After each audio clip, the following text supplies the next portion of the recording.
He is a father on a mission to help his daughter and thousands of children like her, kids with traumatic brain injuries, but hers was not caused by accident. Here's NBC's Jeff Rawson.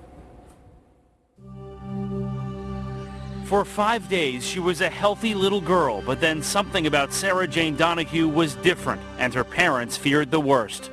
The story that will send a chill down the spine of any parent, a baby nurse accused of violently shaking a newborn. Sarah Jane's babysitter admits she shook her.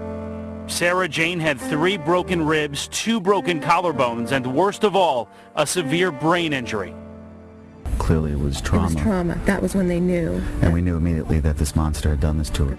Sarah Jane's parents first shared their story on Today in 2005, but a lot has changed. The stress was too much for this marriage. Vanessa and Patrick got divorced, and he got full custody. Sarah Jane is 3 now and loves to play, loves to laugh. No. Yeah, you know that. In her special preschool, they call her the diva. But as most kids play outside, Sarah Jane is in physical therapy, getting stronger.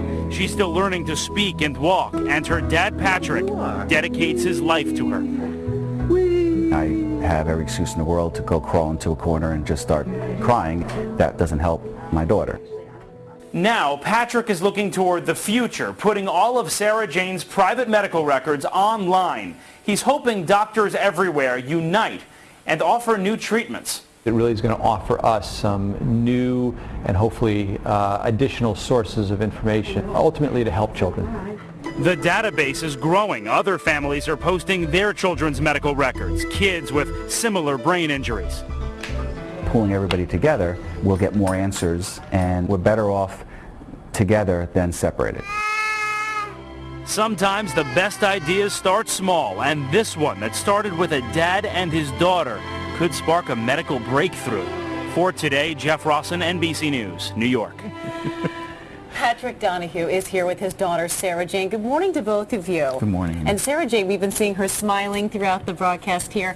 How is she doing? How is her treatment going? She's making slow but steady progress. I mean, every day I tell people that she's making progress is a great day, but, you know, there's no question she's going to have a lifelong of struggle, and, you know, she can't walk yet, she can't crawl, she can't chew solid foods, but she will.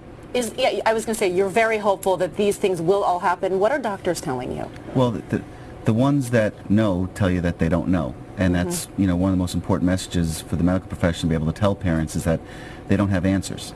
And on the flip side of that, you know, my thinking on it is that they only know about 5% or 10% of what they're going to know about the brain. So to me, that looks like it's opportunity. Absolutely. You started the Brain Project. How did you come up with the idea, and what do you want to come out of it?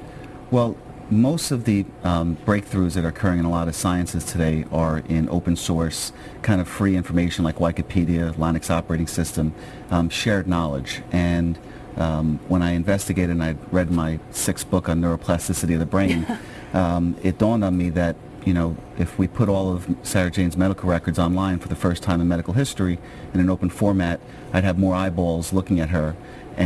And then from there we built upon that if we have hundreds, thousands, or tens of thousands of other families doing the same thing, it becomes medically relevant. Right, so it's an open format for people to share what's worked for them and what may work for Sarah Jane and for other families. How many families have joined up? There are a couple dozen that have already signed up that have agreed to put their medical records online. And the idea is not just to share information, but for the medical community to be able to go on unfettered access. You may have a research scientist who's deciding what area they're going to get themselves into, and when they see they have this pocket of data available for them free, it will draw more people into the field. What's your ultimate wish for this website? What do you hope happens out of it? Well, 2 things. One is that we get thousands and tens of thousands of families do the same thing. In addition, one of the things that occurred from my perspective and speaking to many of the families is that every time this happens, we're reinventing the wheel. So 80-85% of what families go through is the same.